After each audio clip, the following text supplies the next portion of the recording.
Hello दोस्तों, कैसे हैं? आई होप आप सभी लोग अच्छे होंगे, स्वस्थ होंगे। तो चलिए आज हम एक नई बीमारी जिसको बोलते हैं डायबिटीज़, जो कि कॉमन है आजकल, ज़्यादातर लोगों में देखने को मिलती है। ठीक है, तो इसके बारे में जानकारी आपको मिलेगी। तो चलिए सबसे पहले हम बताते हैं क्या होती है डायबिटीज़ और डायबिटीज़ के लक्षण क्या होते हैं। ठीक है, और कितने प्रकार की होती है, टाइप कितने होते हैं, उसके बारे में हम लोग चर्चा करेंगे।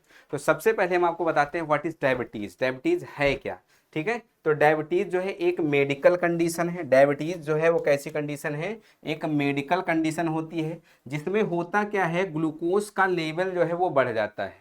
ग्लूकोज का लेवल क्या हो जाता है? बढ़ जाता है। किसमें? ब्लड में। ठीक है, अगर ब्लड में ग्लूकोज का लेवल बढ़ गया है तो इस कंडीशन को बोलेंगे हाइपरग्लाइसीमिया। इस कंडीशन को किसके नाम से जानते हैं? हाइपरग्लाइसीमिया बोलते हैं। और ये क्या काज करता है? ये डायबिटीज डिसीज काज करता है। तो आप लोगों ने इतना समझा होगा कि जो डायबिटीज होती है एक मेडिकल कंडीशन है जिसमें होता क्या है, ब्लड में ग्लूकोज का लेवल बढ़ जाता है, जिसकी वजह से अगर ब्लड में ग्लूकोज का लेवल बढ़ जाता है तो उस कंडीशन को हाइपरग्लाइसीमिया बोलते हैं। और वो क्या काज करता है? डायबिटीज डिसीज काज करता है। ठीक है, तो ये डायबिटीज है। डायबिटीज के बारे में हम लोगों ने जाना कि होती क्या है। अब हम इसके बाद बात करेंगे कि ये कितने टाइप की होती है। ठीक है, डायबिटीज के टाइप क्या क्या होते हैं। चलिए हम टाइप की बात कर लेते हैं। तो डायबिटीज बेसिकली जो टाइप है डायबिटीज वो दो तरह की होती है। एक डायबिटीज मेलाइटस होती है और दूसरी डायबिटीज इंसिपिडस होती है। Diabetes mellitus and then diabetes insipidus. Diabetes जो मेलाइटस होती है उसमें क्या होता है? डायबिटीज मेलाइटस में ब्लड का ग्लूकोज लेवल बढ़ जाता है। डायबिटीज मेलाइटस में ब्लड में ग्लूकोज का लेवल बढ़ जाता है। किसकी वजह से होती है? तो वजह हम बता दें, अगर बॉडी में इंसुलिन की कमी है। किसकी कमी है? इंसुलिन। इंसुलिन एक हार्मोन्स होता है। इंसुलिन एक हार्मोन होता है जो कि बॉडी में पाया जाता है। बॉडी में कहाँ पाया जाता है? तो बॉडी में पैंक्रियाज में पाया जाता है। कहाँ से निकलता है ये? पैंक्रियाज से। पैंक्रियाज से कहाँ से निकलता है? तो पैंक्रियाज में कुछ सेल्स पाई जाती हैं जैसे कि बीटा सेल्स। पैंक्रियाज में एक सेल पाई जाती है जिसका नाम है बीटा सेल। बीटा सेल से इंसुलिन निकलता है।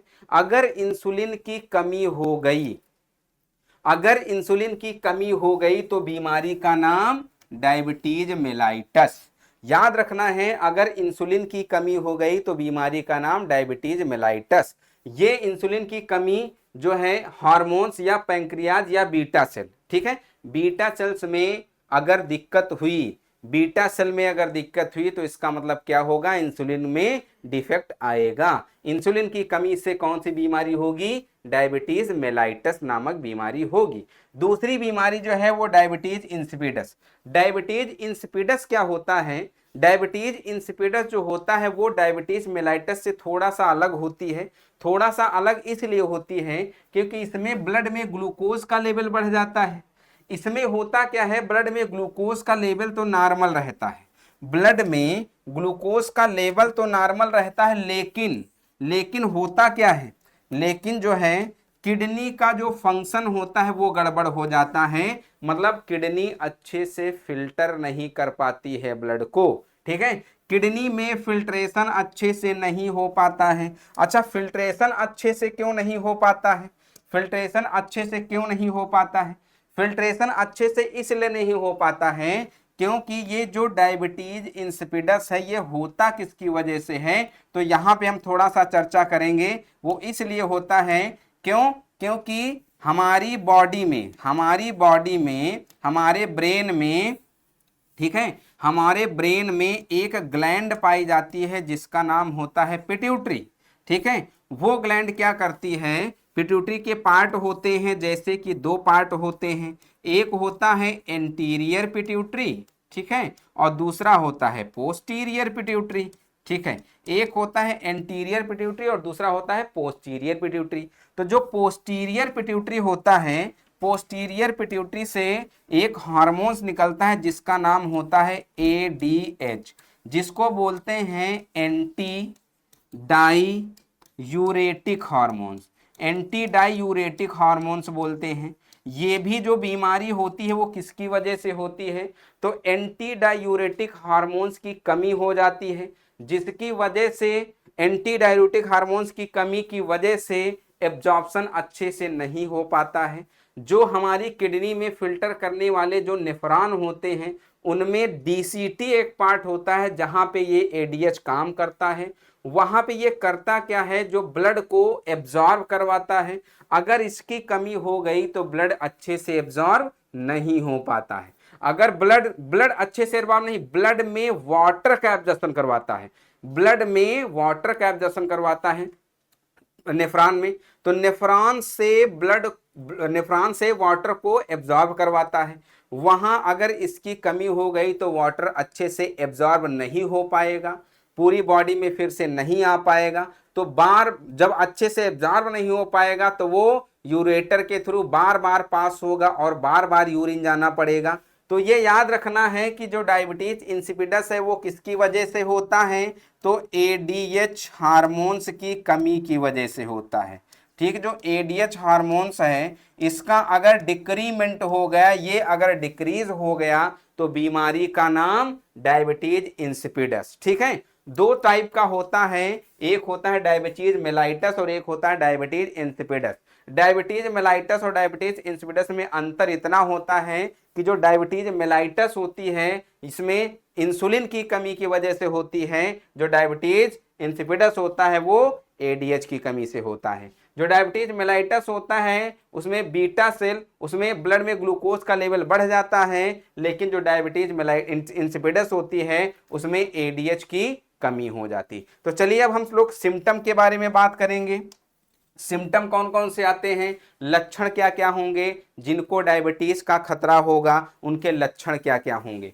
तो लक्षण, सबसे पहला जो लक्षण है वो क्या होगा, यूरिन का increase volume of urine, urine का आउटफ्लो बढ़ जाएगा। दूसरा क्या होगा, थकान लगेगी। तीसरा बहुत ही ज्यादा वीकनेस होगी, वेट लॉस हो जाएगा, हार्ट बीटिंग इरेगुलर हो जाएगी। ठीक है, और चक्कर जैसे आने लगेंगे, क्योंकि वीकनेस होगी तो चक्कर भी आएंगे।